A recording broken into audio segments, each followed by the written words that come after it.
ಶ್ರೀಯುತ ಸಿದ್ದು ತೇಜ ಅಣ್ಣವರು ಮಾತಾಡಿದ್ದಾರೆ. ಇವತ್ತು ಕರೆದಿರೋ ಉದ್ದೇಶ ಈಗಾಗಲೇ ಸ್ಪಷ್ಟವಾಗಿ ಹೇಳಿದ್ದಾರೆ. ನಾನೇನು ಜಾಸ್ತಿ ಹೇಳಿಕ್ಕೆ ಹೋಗಲ್ಲ. ನಾನು ಒಂದು ಪ್ರಶ್ನೆ ಮಾಡ್ತಾ ಇದ್ದೀನಿ.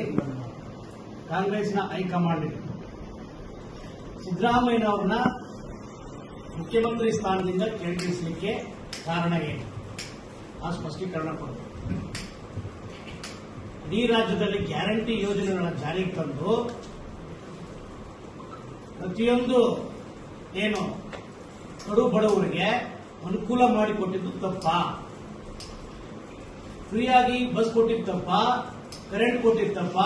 ಅನ್ನಭಾಗ್ಯ ಕೊಟ್ಟಿದ್ದು ತಪ್ಪ? ಹಾಗಾದ್ರೆ ನೀವು ಇತಿಹಾಸದುದ್ದಕ್ಕೂ ಕಾಂಗ್ರೆಸ್ಗೆ ವೋಟ್ ಬ್ಯಾಂಕ್ ಯಾವುದು? ಐದು ವರ್ಗಲ್ವಾ?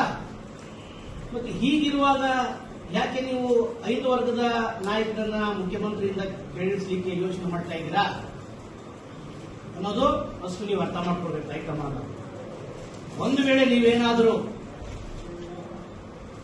ಮುಖ್ಯಮಂತ್ರಿ ಸ್ಥಾನದಿಂದ ಕೆಳಗಿಳಿಸಲಿಕ್ಕೆ ಅಥವಾ ಇಳಿಸಿದ್ದೇ ಆದ್ರೆ ಕರ್ನಾಟಕ ಈಗಾಗಲೇ ಬಿಜೆಪಿ ಸರ್ಕಾರ ಕಾಯ್ತಾ ಇದೆ. ಎಲ್ಲೆಲ್ಲಿ ಬಹುಮತ ಇದೆಯೋ ಅಂತ ಸರ್ಕಾರಗಳನ್ನು ಉಳಿಸ್ತಾ ಇದೆ ಬಿಜೆಪಿ ಸರ್ಕಾರ. ಇಲ್ಲಿ ಯಾವುದೇ ಕಾರಣಕ್ಕೂ ಸಿದ್ದರಾಮಯ್ಯ ಕಲ್ಗೊಂಡೆ ಅಂತ ತರ ಇರತಕ್ಕಂಥ ವ್ಯಕ್ತಿ ಅಂತವ್ರ ಬುಟ್ಟಿಗೆ ಕೈ ಹಾಕಿದ್ರೆ ಅವ್ರಿಗಾಗಿಲ್ಲ, ಬಿಜೆಪಿಯವ್ರಿಗೆ ಆಗಿಲ್ಲ. ನೀವೇ ಈ ಕೆಲಸ ಮಾಡ್ಲಿಕ್ಕೆ ಕೊಟ್ಟಿರಂತಂದ್ರೆ ನಿಮ್ ಕಾಲ ಮೇಲೆ ನೀವೇ ಕಲ್ಲು ಹಾಕೊಳ್ತಾ ಇದ್ದೀರಿ. ಯಾರು? ಹೈಕಮಾಂಡ್. ಇದು ಯೋಚನೆ ಮಾಡ್ಬೇಕು ನೀವು. ಅವ್ರ ಬಗ್ಗೆ 10 ಬಾರಿ ಯೋಚನೆ ಮಾಡಬೇಕು. ಹೋಗ್ಲಿ, ಸಿದ್ದರಾಮಯ್ಯನವ್ರ ಬಗ್ಗೆ ಏನಾದರೂ ಕಪ್ಪುಚುಕ್ಕೆ ಇದ್ದಿದ್ರೆ, ಭ್ರಷ್ಟಾಚಾರದ ಆರೋಪಗಳಿದ್ದಿದ್ರೆ ನೀವು ಏನು ಸಿಎಂ ಹುದ್ದೆಯಿಂದ ಕೆಳಗಿಳಿಸಬಹುದಾಗಿತ್ತು. ಅದು ಯಾವುದು ಇಲ್ವಲ್ಲ. ಎಲ್ಲರೂ ಸುಖವಾಗಿದ್ದಾರಲ್ಲ.